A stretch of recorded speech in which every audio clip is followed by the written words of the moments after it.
This morning I would like to read to you this poem by Laura Riding. There are as many questions as answers. What is to start? It is to have feet to start with. What is to end? It is to have nothing to start again with and not to wish. What is to perceive? It is to know too late for touching. What is to anger?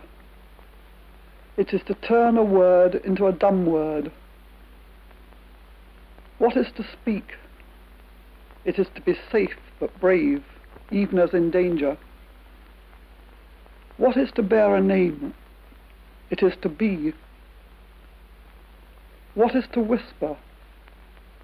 It is to be near speech and to fear. What is to cry? It is to be far from speech and to fear. Most human beings are brought up academically and the other parts of his nature completely disregarded. And so there is an imbalance. And throughout his life, he may be a first-class technician, but he might be immature, utterly unaware of all the inward operations, inward workings. And so there is a battle going on between the outer and the inner all the time.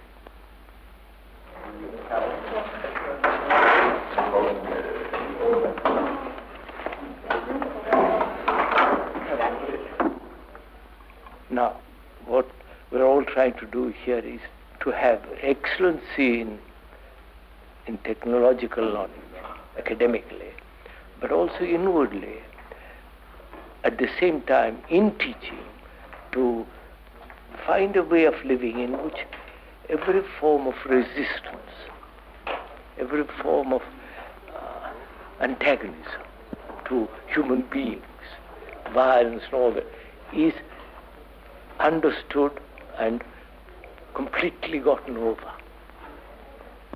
Because I think, as one observes, you must have seen too in the world, this division between we and they and you and me, with my beliefs and your beliefs and my nationality, my God, your God, has really created such havoc. And whether it's possible to live without any formulation, without any image or concept. Without any purpose. Yeah, but live.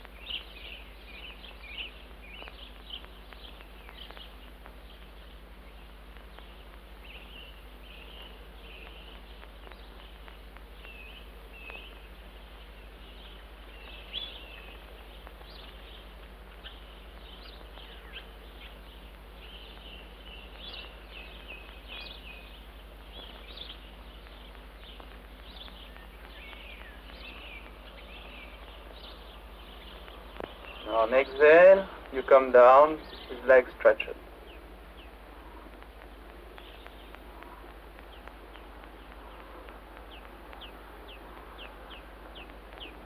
Good.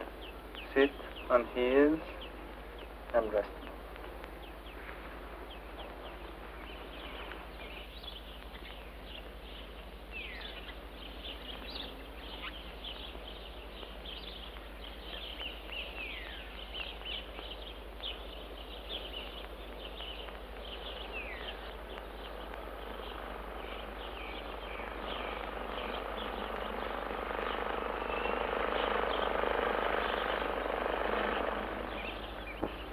One more. On exhale, you bend on the leg.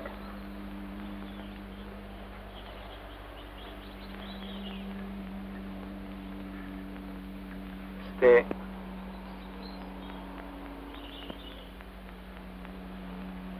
Draw up the man a little more when you exhale.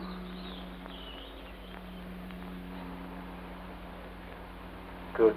Now you place hands for the twist. First one side, like this. Yes, you stretch spine up on inhale first.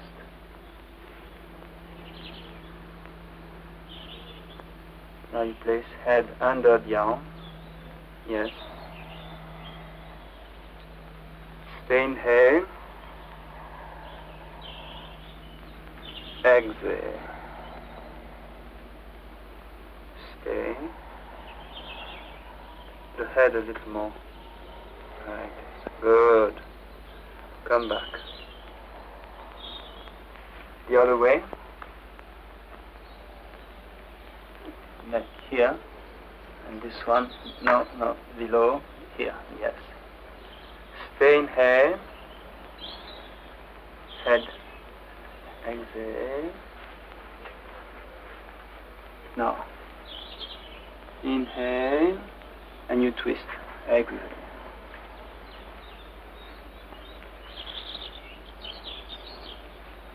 Little bit more. Good. Come back, inhale. Stay there, exhale. You raise on inhale. In front, yes. Arms down, exhale. Behind you on the ground. For the count pose. Yes, stay one breath. The hands are a bit too close. Yes, like this, that's good. So on inhale, you raise the body, you push the toes down, and then head back. Yes, exhale. Little more. Good. Down, exhale. You close legs and I happen to go to schools in India, universities there, and I've taught in the university in California and other places. I should think they're fed up and bored to tears with all this happening around them. War, politics, science, and the earning livelihood. I've talked to a great many boys. Is why should we earn money at all? Or should we have any profession? You feed us, it's your job. You follow? We don't want to work.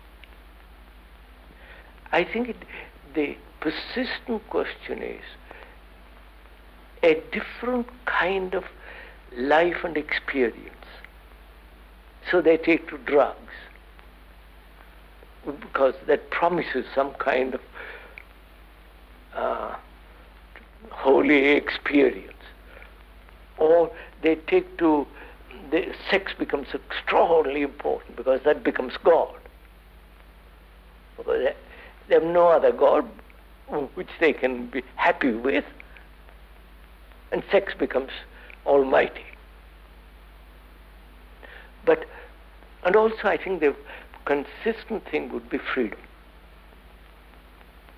But they don't know what it means deeply, fundamentally, but they want to be free to dress as they like, not earn their money or take drugs, drop out, just do what they want. I think they call that freedom, which is really disorder ultimately. But you want a human, a close relationship, don't you? Or do you say that's not even necessary? It may be a relationship, friend, or a man and a girl, love, sex, and all that. Don't you want all that?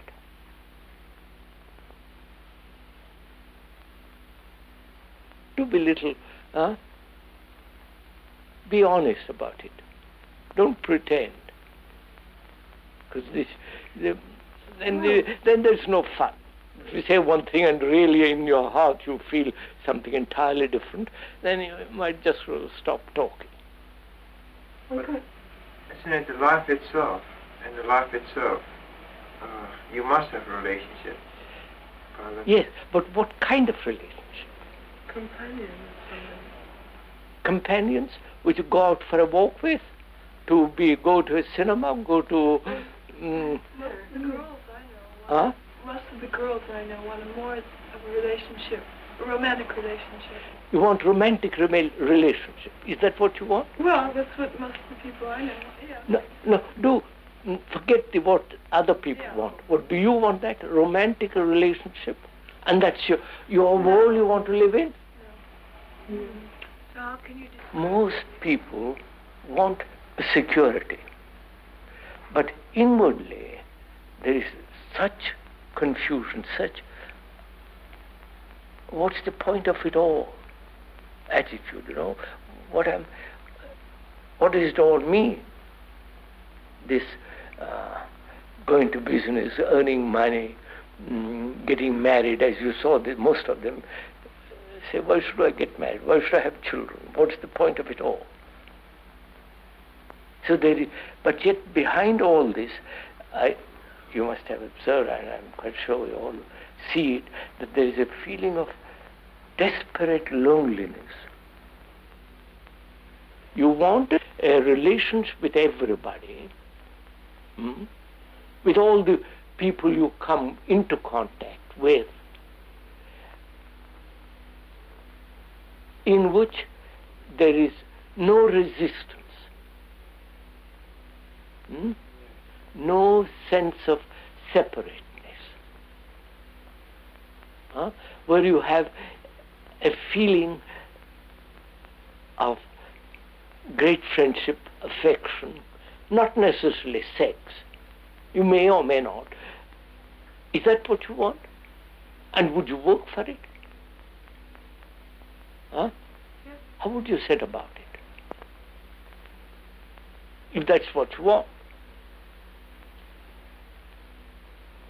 Because you have to build it. It just doesn't happen. So what will you do? How will you begin?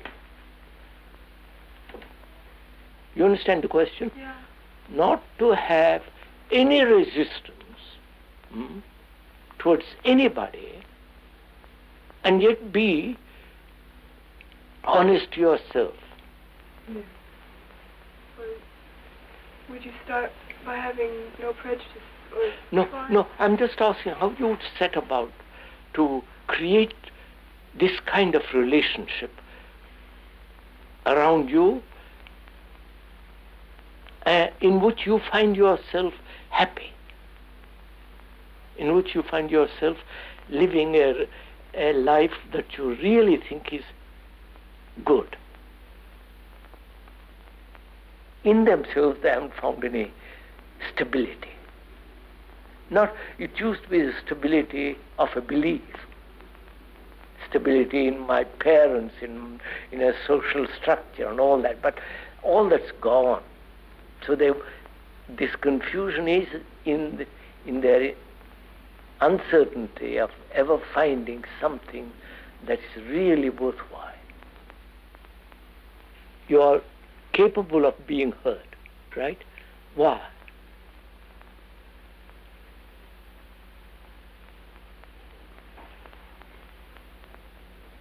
Somebody says to you, you are not so nice looking as so-and-so. You feel hurt. You are not as clever as that person. Well, I don't mind if people say things like that. Oh, if people say something's cleverer than me, I don't mind. You don't? No.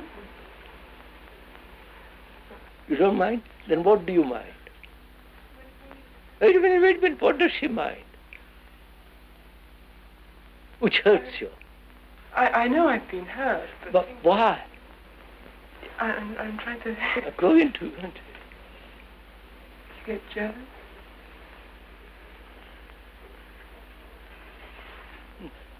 May I help you? Don't you compare yourself with another? Yes. Huh? You know what it means, comparison? Measuring yourself against somebody else.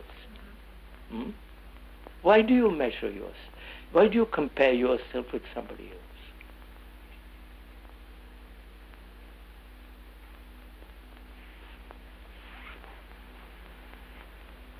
Maybe because you want to be,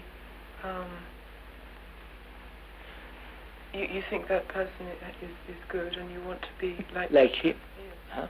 Which means what? You prefer that image to your image of yourself. Yeah. Huh? Yeah. So, can you stop comparing?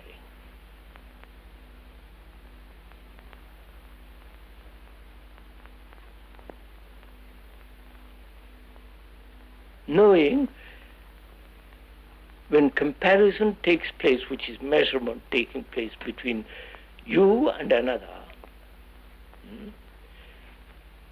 in that comparison there is always the possibility of being hurt.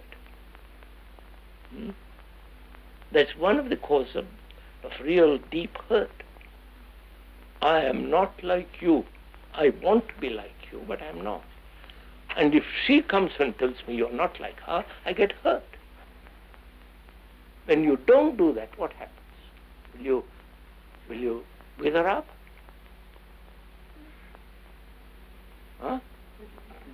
Free to find out. Huh? You'll be free to find out. Free to find out what?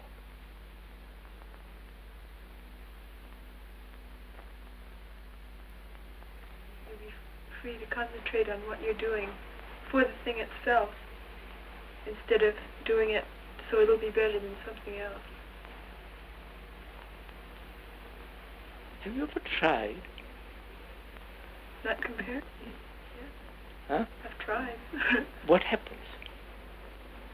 You don't have a thing to judge anything by, a standard. It's kind of just there, and that's all you know.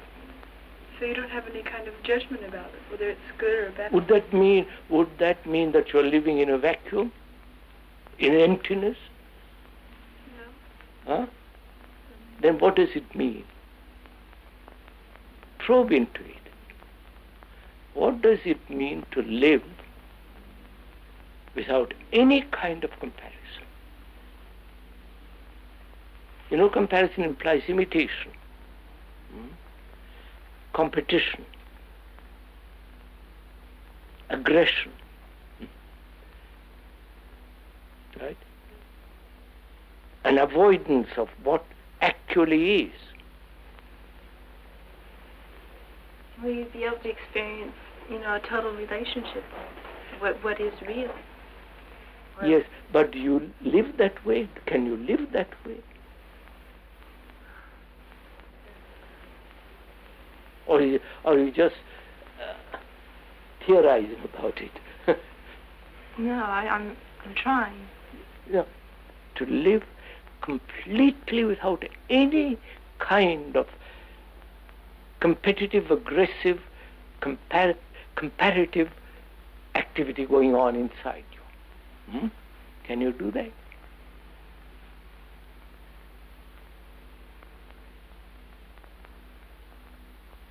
And isn't that freedom?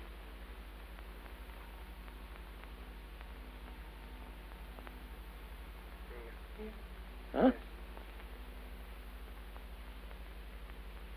So it is very complex because is it our nature or because I don't know what it is, but it still seems to me that we have a tendency, if there's a lot of people going to one direction, if a tendency you're being pulled in that direction. Yes.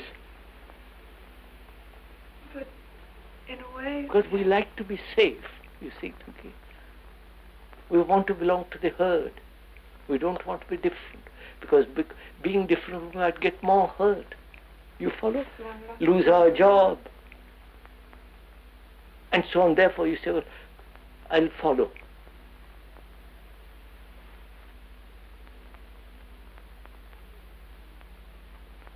So if you see the fallacy of following,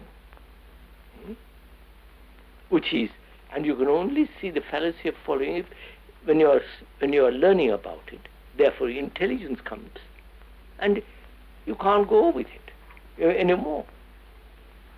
It isn't a trial. It isn't a temptation. I don't know if you just I can't do it.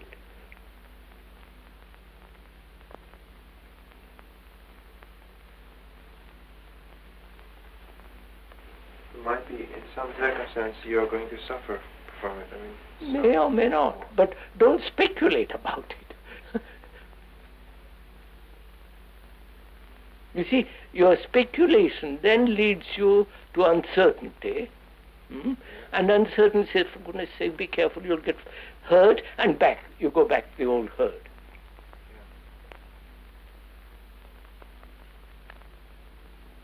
So can you live intelligently in freedom and never be hurt again? Huh?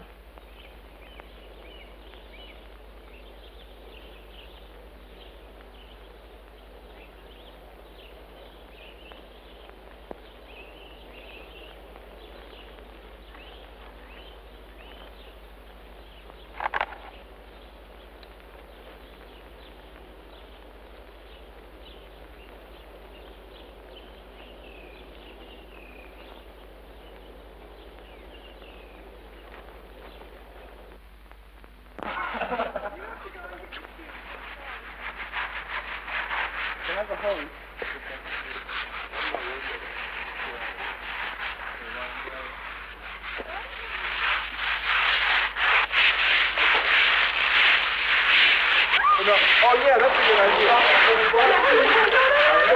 Go ahead.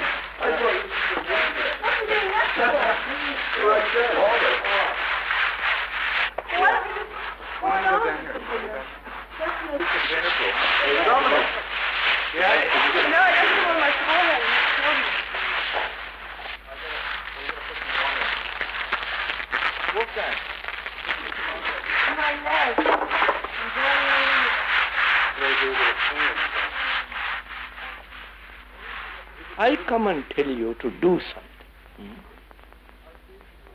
Don't be late. Or this or that. Authority. I become the authority. Here, supposing I do. What is your responsibility to that authority of mine, if I have one? First, I tried to understand how it related to the whole place. Then if it is sort of produce something destructive, then I try to point it out. Anyway, you understand, as we were discussing the other day, cooperation without authority, right? Not around an idea or around a belief or around a person who represents that belief and becomes the authority, the person dominant. How would you, please listen, how would you respond to a structure in which there is authority?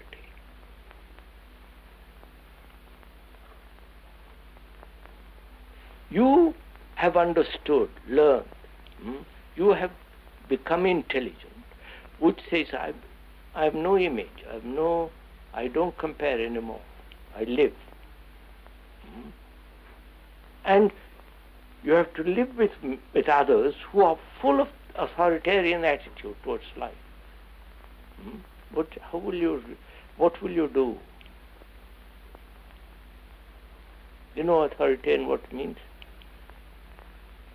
Who know more, who feel, who have a sense of power, position, prestige. It won't bother you because you won't have an image of yourself. You won't say, oh, well, who's he to tell me what to do? Then what is your relationship with that?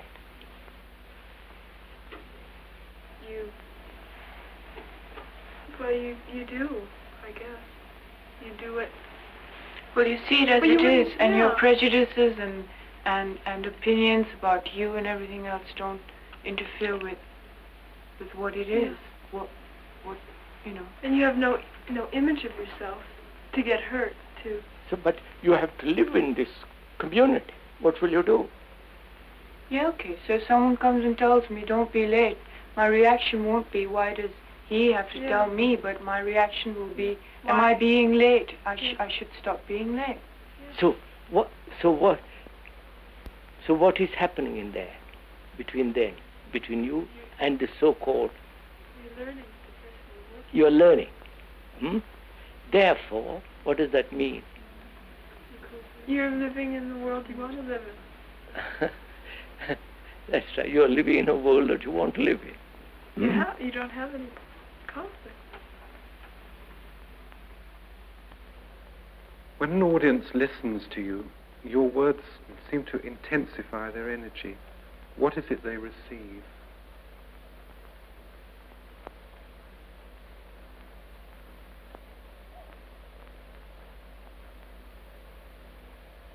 First of all, sir, if anybody, doesn't matter who it is, who thinks very clearly, who sees things very clearly, not thinks, who sees very clearly,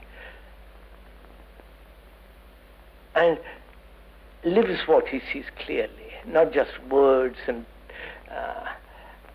speculations, whether it's theological or scientific speculation, but actual reality he's dealing with, it does not only give to the speaker a tremendous energy, because there is no conflict in him. He says, when he says, I'm a liar, I'm a liar. There is no pretension about it. It's only when there is pretension, when he's trying to be not a liar, then the trouble begins. But to see the fact as it is, and to go beyond it, gives one a tremendous energy. And perhaps that's what one transmits, verbally and non-verbally. Probably more non-verbally.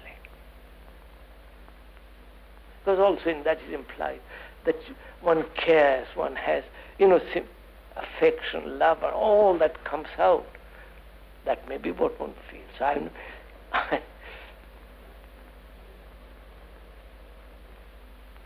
Can you live that way, Sarah? From now on? You may have you might occasionally lapse into the old ugly business, but can you maintain, can you go on living that way? Never, because you have understood the danger of comparison. It's finished. And can you that way learn what freedom is?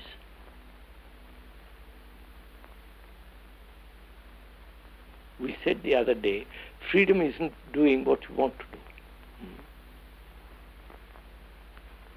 Right? According to your like or dislike, according to your temperament. We went into all that the other day. Now, I have been brought up in a certain way, and I object sitting or touching a person who is not of my particular class or this or that. Have you got prejudices of that kind? Not as strong as that, but... No, go into it. Don't say as strong as, but have you got prejudice? Which, remember what we mean. Being conditioned as a Christian, Buddhist, or a Hindu, communist, this or that, and react according to that conditioning, respond according to that conditioning, is what we said is prejudice. Have you got such prejudices? What do you do about them? If you have, you will get hurt. Well, if you see the danger... See, you will get hurt.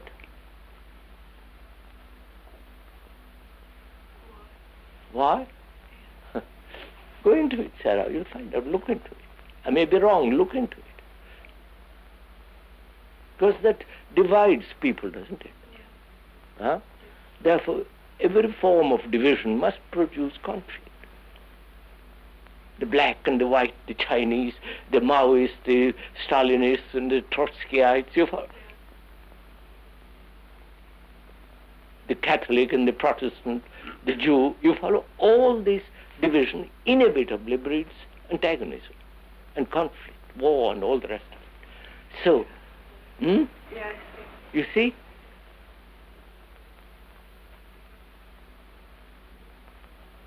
So, do you know your conditioning and your prejudice? And can you say, well, it's over, I've finished? Because it's one of our conditioning is that we'll gradually get rid of our conditioning. Will take time. You don't say, well, it's a danger. Oh, finished.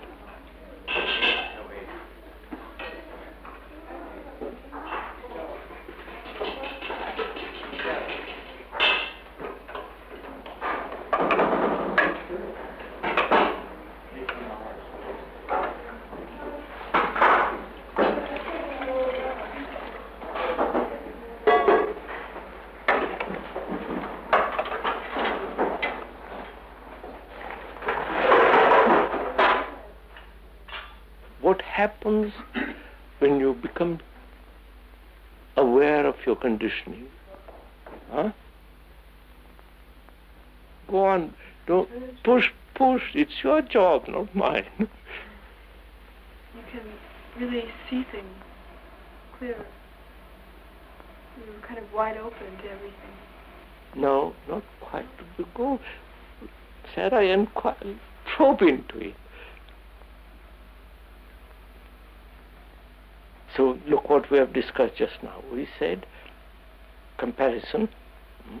You follow? What it does. Whether you can live in a world without an image about yourself. Then we talked about authority. Then we said freedom. What is implied? Little bit of it. And intelligence. So intelligence is to be sensitive.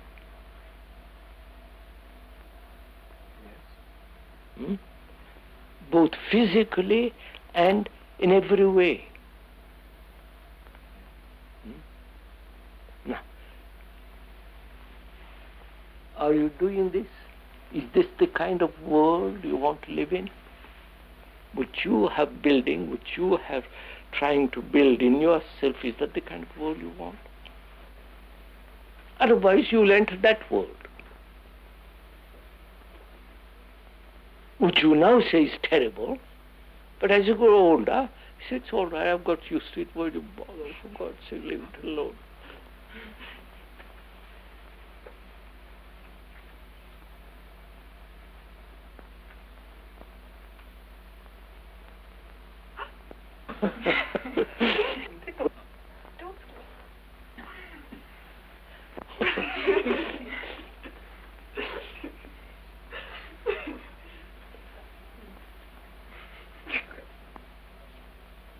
Come down to my question.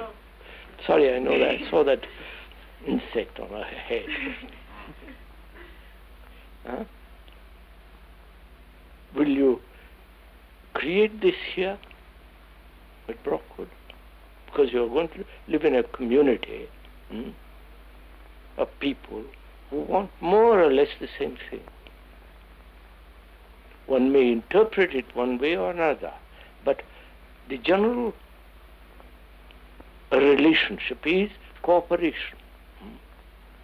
That requires a tremendous intelligence, sensitivity, not saying, well, you're right, I'm wrong, you're authoritarian, I'm not, you all that kind of silly stuff.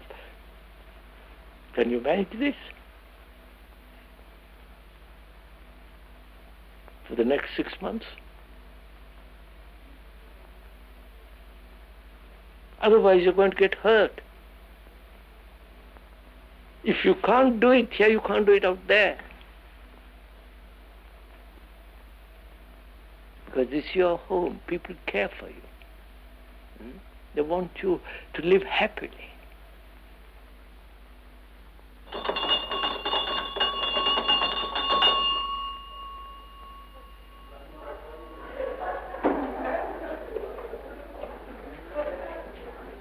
Okay, watch him over there.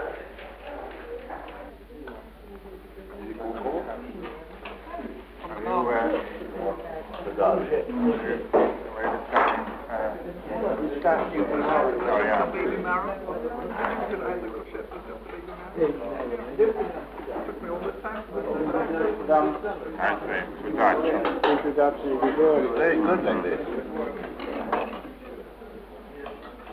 The throw, it's not... Yes.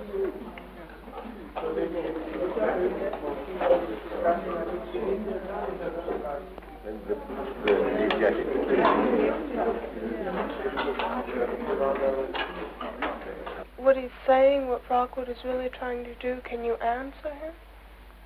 Answer him? Yeah, by just looking at what you're doing. What we're trying to... Can you see? You're going right there at that moment, just, you know... Yeah, but no, remember what he said this afternoon about what kind of a world do you want to live in? Do you want to live in a world when everybody's cooperating, everybody's living together? That's what you want, isn't it? Well, you work at it. That's all. I don't know. To me, I think more of a spontaneous thing, living from moment to moment. It's also like when you're lying in bed at night and you're just thinking, and then you start thinking about your thoughts, and there's no one there to start challenging you. I mean, that during the day, that seems, well, not simple. It surely isn't simple, but it's simpler than to just go into your own thoughts and just watch them just travel. I mean, it seems to me that it kind of goes deeper, you know what I mean?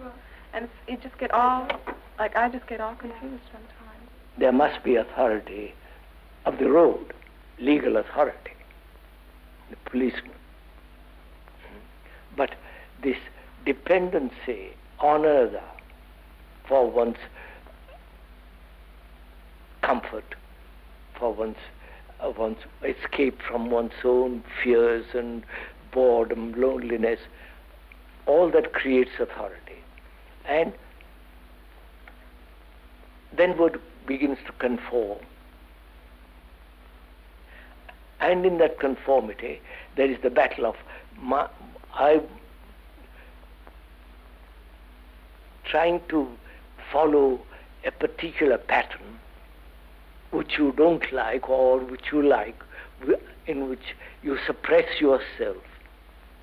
All that we have been through, you see. So I think most of the people that have heard what we have been talking about know the dangers of all this. Whether they can do it or not, that's up to them, but it has been thoroughly pointed out over and over and over again.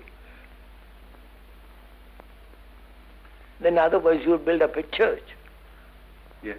Personal cult and all that rubbish.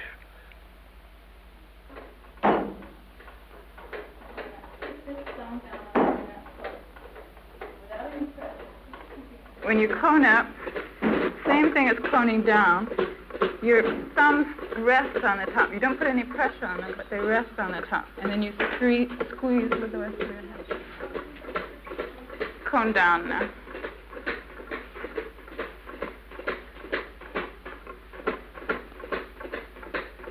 Pressing from the thumb. Okay.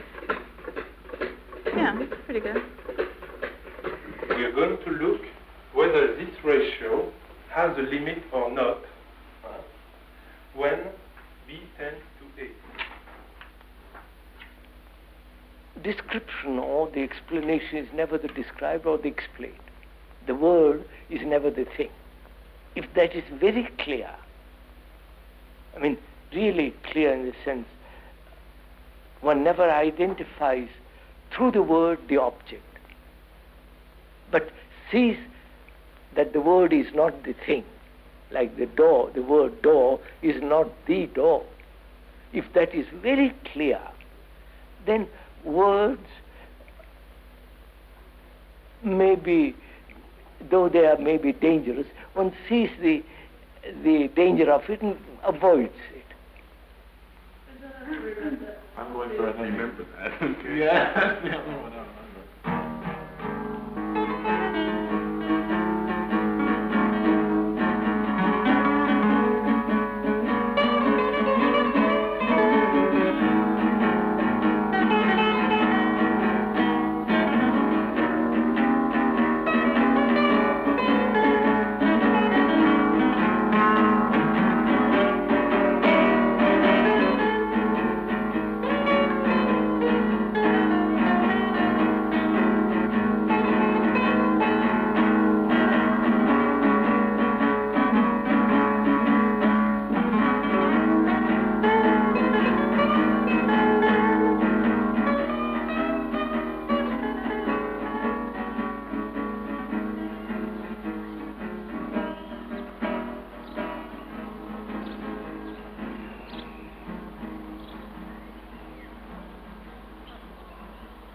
You see,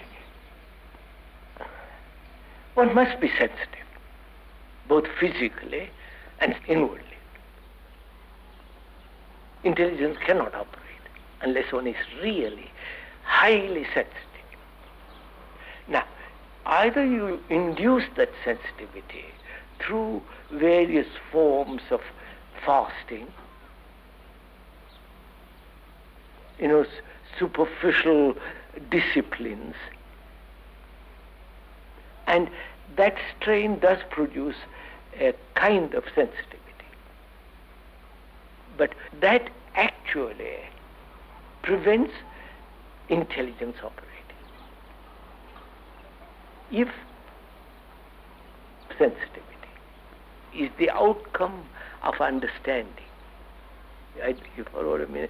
Outcome of learning, watching, observing, hearing, not the birds to everything, out of that comes a natural, easy sensitivity, and which is not a strain at all. Why do you do what you do, giving talks everywhere? I really don't know.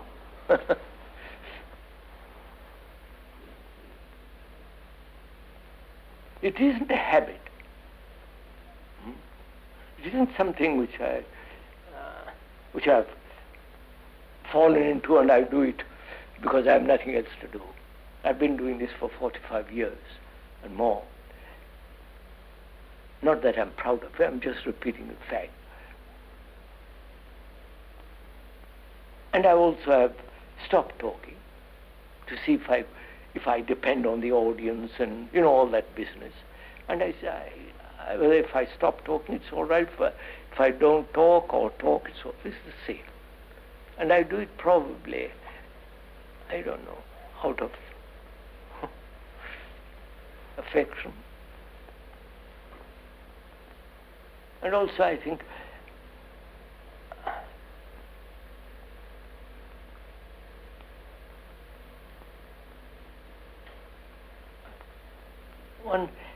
one feels that there's a different way of living. And this monstrous way of living is so ugly, so brutal, it's terrible. So one says, for God's sake, look at the other. That's all. Can you live that way? Can you live that way, Sarah?